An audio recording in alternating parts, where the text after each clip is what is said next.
What's going on, people? We are Tottenham TV here, back here with another instant match reaction. Who did we play? Wolfsberger 1, Tottenham 4. I didn't even remember who we played. But look, they didn't really test us in that first half. It was game over after that first half. And you got to say, in previous games in the Europa League, you could have accused Tottenham of taking the game lightly. I don't think that was the case today. I think they came out with an intent. They came out with a strong mentality and, you know, put the game to bed at half-time, albeit second half performance wasn't as strong as it was in the first half, but we did get that fourth goal to really seal off the game, and some really impressive performances out there. Gareth Bale being one of them. Lucas Moura as well, I thought had a really, really strong game. And yeah, I'm just happy with that performance. Yeah, I mean, going into the game, when you're thinking about the lineup and you're thinking about, no, Kane was left at home, Højbjerg and Ndombele, who we rely on, were left on the bench.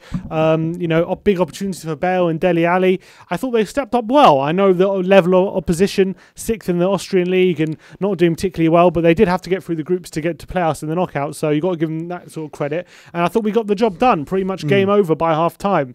But I thought Bale had a really strong first half, got a goal and an assist, setting up Son with his stooped header, and did really well to cut inside and smash it into the far corner. Like that was like the Bale of old, that finish, with a really clinical. Lucas Moura with the slaloming run to seal that third goal. I like that word. Yeah, slalom. And that's exactly what it was like. And he was a threat all day long, and we were pretty much creating chance after chance in that first half. Sonny was brilliant in that first half as well, wasn't he? Yeah, really good, leading the line so well. Yeah, and it was great to get him off at half-time, give him a bit of rest for the massive game this weekend. And you know, Gareth Bale going off with half an hour to go, does that tell you that he's going to play some part? Yeah, because in the second half as well, Bale was also afraid, forced a good save out of the keeper, one-handed save, and Vinicius, who came on for Son, nearly grabbing a fourth. We did, unfortunately, give away a really sloppy penalty just after half-time, which opened the tie up a bit. And given the fact that Wolfsberger did hit the bar from ahead after a cracking save from Hugo Lloris, and after they scored, they could have made it 3-2 after a shot hits the underside of the bar and bounces right on the line. So from that aspect, Tottenham can be considered a bit fortunate that they didn't concede a second goal, but we did have the majority of the chances and dominated most of the play, and Wolfsberger kind of had those chances against the run of play, I would say. Yeah, look, you got to be happy with the way the game panned out today. I think that, like you said, like I said, in the first half, we were completely dominant. There was only one team that were going to win it. Going in at half-time, 3-0 up. Yeah, you can kind of say that second half we took the foot off the gas a bit, but, you know, that's expected after being 3-0 up. So I'm happy with the way we performed today. The only kind of negative today is Moussa Sissoko. I thought he was dreadful, to be honest. Yeah, there was such a sloppy penalty he gave. But not just that, I think his whole performance wasn't great. He was on thin ice after that yellow card, and he probably could have got sent off. And if he stayed on a bit longer, he probably would have got sent off. People are saying apparently him and Lloris, or Lloris was had to have a talk to him when he got subbed off or something. Apparently Sissoko wasn't happy about something.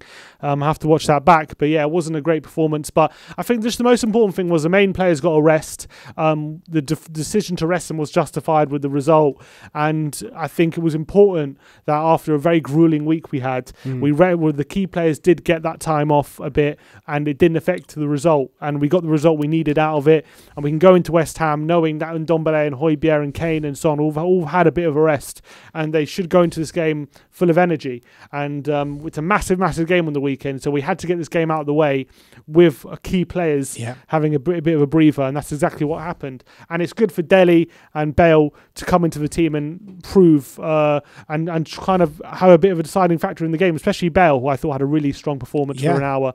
Dele was a bit in and out of it. He wasn't doing stupid flicks inside his own half, but he probably could have done more. Some really nice moments in there from Dele, but there were some also really not nice moments in there as well. He'll be frustrated he didn't get on the score sheet, especially there was one moment when the keeper passed it straight to him, and instead of being sharp and getting ahead of it and you know, getting a shot off or being ruthless, he kind of dilly-dallied and did a stupid scoop through ball and didn't kill it, basically. He wasn't ruthless. Out of the two, you would say that Gareth Bale is by far more happier with his performance as opposed to Dele Alli. Yeah, for sure. Dele wasn't bad, but he just didn't take it by the scruff of the neck. But I think he provided a bit of a better performance than he has in previous games, I would say.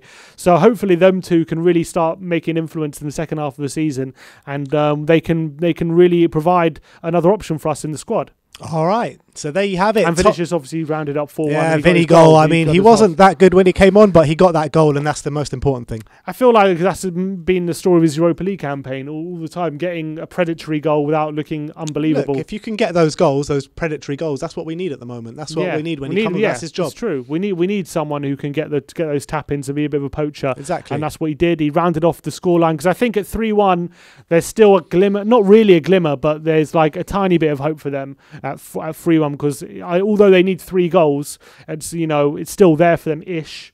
But 4-1 dies dead. They now need 4 goals at our ground, and that gives us opportunities to really rest players in the second leg and look forward now to the West Ham and maybe to the next round. All right, so there you have it. Wolfsberger 1, Tottenham Hotspur 4 in the first leg of the last 32 in the Europa League. Let me know your thoughts on the game in the comment section below. West Ham on the weekend, massive game. So join us for the live watch along from 11:45 Sunday morning. Look forward to seeing you all there. Like, subscribe and comment. And as always, come on you Spurs!